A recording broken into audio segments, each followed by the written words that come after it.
futuristas en Italia facían unha exaltación da guerra, pero temos que ir a antes da Primeira Guerra Mundial para entender que a guerra non era algo que o vían como nós o vemos hoxe.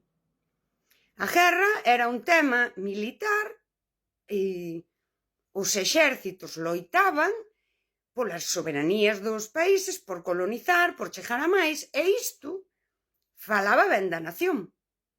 A idea que temos de guerra,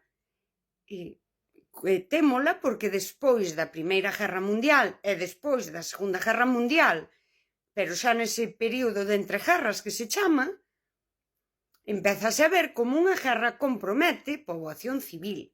Esa guerra, antes da Primeira Guerra Mundial, falaba ben dun país. Un país estaba en guerra ou estaba conquistando, e isto era correcto. Logo, os futuristas, que falamos antes do fascismo, falaban da guerra e isto era positivo. Falaban dunha sociedade combativa que miraba a un futuro onde se acababa coa decadencia. Volvo ao feminismo.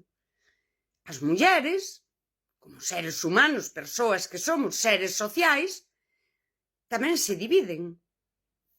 E hai unhas que son as futuristas, que isto nomease en Italia, pero a nivel mundial, é este outro feminismo que se descolga, que chama á guerra, que paraliza incluso o movemento sufraxista para apoiar a Gran Bretaña durante a Primeira Guerra Mundial, sería un feminismo que en Francia dounese futurismo.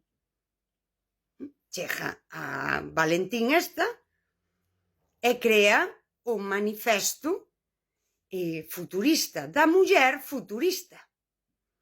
E di que todo iso do feminismo, que se a maternidade, que se poder criar e traballar, que se participan en política haberá máis paz, ela di que iso é unha tontería. E fala contra o feminismo. Hoxe, se trazamos a analoxía, e como nos diría Eric Fromm, non hai que confiar só no pasado, escoitaremos dicir, por persoas como a min, as feministas clásicas. É que o feminismo clásico é unhas mojigatas. Eu creo que se entende do que eu quero falar. Que o que vivimos hoxe, de alguna maneira xa se viviu.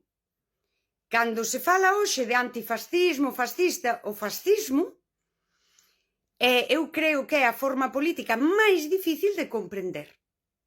E de comprender como se deu. Por iso, se obviamos o que pasou despois e imos o que pasaba en sociedade antes do fascismo, imos atopar, por exemplo, o que piden as feministas non está ben. E nós tamén somos mulleres e apoiamos este futurismo. Para mirar ao futuro e rachar co establecido, o sexo tampouco importaba.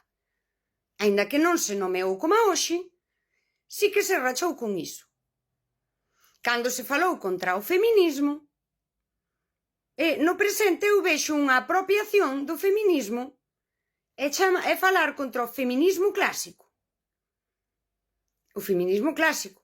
As sufraxistas ou as que estaban pedindo cousas básicas para a muller, por ser muller, que se lle estaban negando á muller os dereitos propios da muller.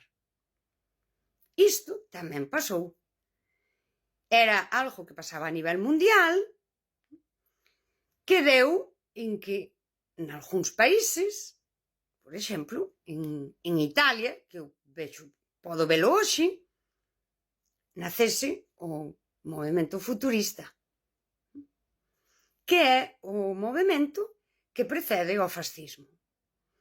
Que a xente abraza porque era correcto, era prometedor, rachaba co pasado rachaba co establecido e chamaba ao progreso, á emancipación, a unha igualdade máis real, máis natural, e usan moito de natural e forza creadora, tamén conceptos metafísicos, pero que consiguen adhesión.